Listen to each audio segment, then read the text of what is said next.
Rescue pick-up! Basta kung sino manalo, kasakay ha. Wala kami sa secret na yun.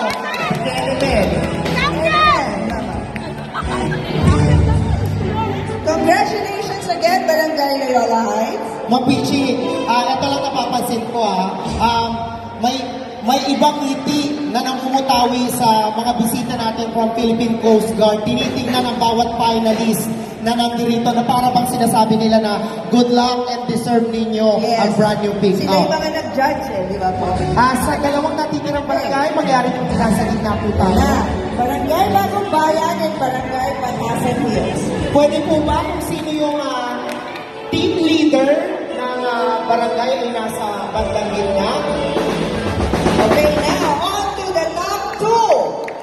Ang team naman na ito ay nagpakita ng kanilang epektibong teamwork sa bawat challenge na ginawa nila para sa week na ito.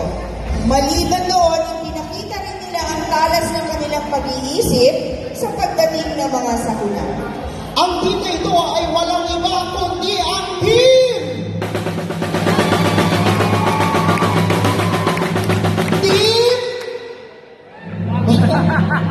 Ang Barangay Bagong Bayan!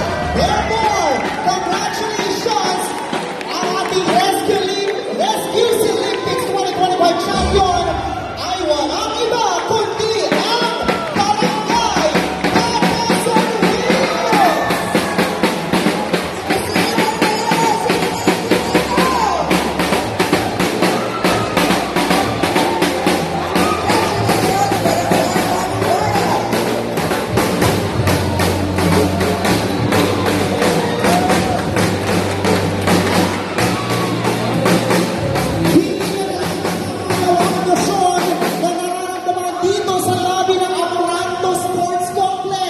Congratulations, Barangay Bagong Bayan, sa pamumuno ni Kagawad Makoy.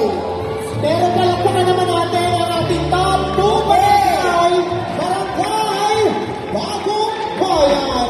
Okay, at ang ating kampiyon ay nagpakitang gilas sa lahat ng skills na kailangan ng isang rescue. Yes! Naipakita talaga nila ang bilis, talas at lakas na kailangan para sa pag-responde sa anumang uri ng kalamidad. Hindi lang skills ang meron sila, pati na rin ang puso. Puso. Para sa serbisyo. Gusto nyo na ba malaman? Ay, alam nyo na eh. In our Rescue Olympics 2025 Grand Champion, Barangay Batasan Hills!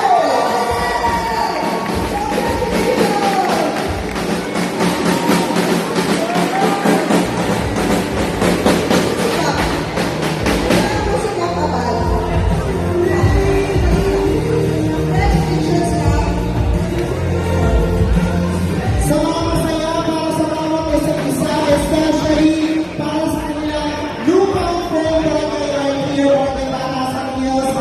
Maraming salamat sa iyo support at maraming salamat sa pagsali sa ating taong 2025 Rescue Olympics. Congratulations para sa ating mga kalahok. Tunay na inyong kaus-puso't pagmamahal. Mabuhay kayo!